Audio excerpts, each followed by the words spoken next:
Hi అండి. అందరికీ నమస్తే. Welcome back to our channel. ఈరోజు వీడియోలో బనానా చిప్స్ ఇంకా షాప్‌లో కొనే పని లేకుండా మనం ఇంట్లోనే సింపుల్‌గా, క్విక్‌గా మరింత టేస్టీగా ఎలా తయారు చేసుకోవాలో చూసేద్దాం. చిప్స్ బయట షాప్స్‌లో కూడా దొరుకుతాయి గానీ, అవి ఆయిల్ ఏదో స్మెల్ వస్తూ ఉన్నట్టు అనిపిస్తాయి కదండీ! అలా కాకుండా మనం ఇంట్లోనే చాలా ఫ్రెష్‌గా, టేస్టీగా ఎలా చేసుకోవాలో చూద్దామా? ముందుగా ఈ బనానా చిప్స్ తయారు చేసుకోవడం కోసం ఇలాంటి పచ్చి అరటి పళ్ళని ఒక 4 తీసుకోవాలి. వీటిని తొక్క తీసేసి ఇలా వాటర్‌లో వేసుకొని పక్కన పెట్టుకోవాలి. ఇలా బనానాని స్కిన్ రిమూవ్ చేసిన తర్వాత వాటర్‌లో వేసుకోవటం వలన కలర్ చేంజ్ అవ్వకుండా ఉంటుంది. మన ఇంట్లో బనానా ఉంటే చాలండి, క్విక్‌గా 5 మినిట్స్‌లోనే ఈ చిప్స్ రెడీ చేసేసుకోవచ్చు. ఇప్పుడు వేరొక బౌల్ తీసుకొని దానిలో ఒక టీ స్పూన్ పసుపు, ఒక టీ స్పూన్ సాల్ట్ వేసుకోవాలి. ఇప్పుడు దీనిలోనే ఒక 2, 3 టేబుల్ స్పూన్ల వాటర్ పోసుకొని బాగా మిక్స్ చేసుకోవాలి. ఇలా మిక్స్ చేసుకున్న వాటర్‌ని పక్కన పెట్టుకోండి. ఇప్పుడు స్టవ్ మీద ఒక కడాయి పెట్టుకొని దానిలో డీప్ ఫ్రై కోసం ఆయిల్ పోసుకోవాలి. బనానా చిప్స్ చేసుకోవడం కోసం ఆయిల్ బాగా హీట్ అవ్వాలి.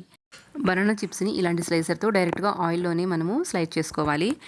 అలా కాకుండా ఇలా ప్లేట్లోకి గ్రేట్ చేసుకుంటే కనుక ఒకదానికి ఒకటి అతుక్కుపోయి ఆయిల్లో వేసినా కానీ సరిగ్గా ఫ్రై అవ్వవు. బనానా చిప్స్ని ఇలా థిన్ స్లైసెస్ లాగా కట్ చేసుకుంటే క్రిస్పీగా వస్తాయి. ఆయిల్ బాగా హీట్ అయింది లేదో ఒకసారి చెక్ చేసుకోవాలి. చూడండి, ఇక్కడ ఆయిల్ మనకి పర్ఫెక్ట్గా హీట్ అయింది. ఇప్పుడు వాటర్లో వేసుకున్న ఒక బనానా తీసుకొని ఆయిల్లో కొంచెం ఇలా డిప్ చేసుకొని స్లైసర్కి ఆయిల్ అప్లై చేసుకొని ఇలా స్లైసెస్ లాగా కట్ చేసుకోవాలి. ఇలా స్లైసర్కి ఆయిల్ అప్లై చేసి బనానా చిప్స్ ప్రిపేర్ చేసుకోవటం వలన మనం కట్ చేసుకున్నప్పుడు బనానా చిప్స్ అనేవి స్లైసర్కి అతుక్కోకుండా ఉంటాయి. మీకు బనానా చిప్స్ రౌండ్గా రావాలి అంటే అరటికాయని స్ట్రైట్గా పెట్టి కట్ చేసుకోవాలి. లేదా కొంచెం పెద్దగా ఓవెల్ షేప్లో రావాలి అంటే కొంచెం క్రాస్గా పెట్టి కట్ చేసుకోండి. ఆయిల్లో ఒకేసారి ఎక్కువ చిప్స్ వేసుకోకూడదు. ఆయిల్కి సరిపోయినన్ని గ్రేట్ చేసుకోవాలి. ఇప్పుడు మంటని medium to high flame adjust చేసుకుంటూ చిప్స్ని ఫ్రై చేసుకోవాలి. బనానా చిప్స్ వేసుకున్న తర్వాత 1 మినిట్ తర్వాత ఇలా మధ్య మధ్యలో కలుపుకుంటూ బనానా చిప్స్ని ఈవెన్గా ఫ్రై చేసుకోవాలి. బనానా చిప్స్ ఒక 50-60% కుక్ అయిన తర్వాత మనము ముందుగా కలిపి పెట్టుకున్న సాల్ట్ అలాగే పసుపు ఉన్న వాటర్ని తీసుకోవాలి. వీటిని మళ్ళీ ఒకసారి మిక్స్ చేసుకొని ఒక టీ స్పూన్ వాటర్ని ఆయిల్లో యాడ్ చేసుకోవాలి. మరిగే నూనెలో ఇలా వాటర్ వేస్తే కొంచెం నూనె చిట్లుతుంది. అందువల్ల కొంచెం జాగ్రత్తగా వేసుకోండి. కొంచెం మంటను తగ్గించుకొని వేసుకోండి వాటర్ వేసుకునేటప్పుడు.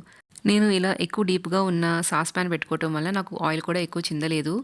ఇలా ఆయిల్లోనే సాల్ట్ పసుపు కలిపిన వాటర్ యాడ్ చేసుకోవటం వలన చిప్స్ మంచి కలర్ వస్తాయి, అలాగే క్రిస్పీగా ఉంటాయి. చిప్స్కి సాల్ట్ కూడా బాగా పడుతుంది. చిప్స్ని ఎంతసేపు ఫ్రై చేసుకోవాలంటే ఇలా ఆయిల్లోని బుడగలన్నీ పూర్తిగా తగ్గిపోయిన తర్వాత చిప్స్ని తీసేసుకోవాలి. చూడండి, మనకి ఎంత క్విక్గా క్రిస్పీ బనానా చిప్స్ రెడీ అయిపోయాయో. ఇదే ప్రాసెస్లో మిగిలిన బనానాతో కూడా చిప్స్ రెడీ చేసుకోవాలి.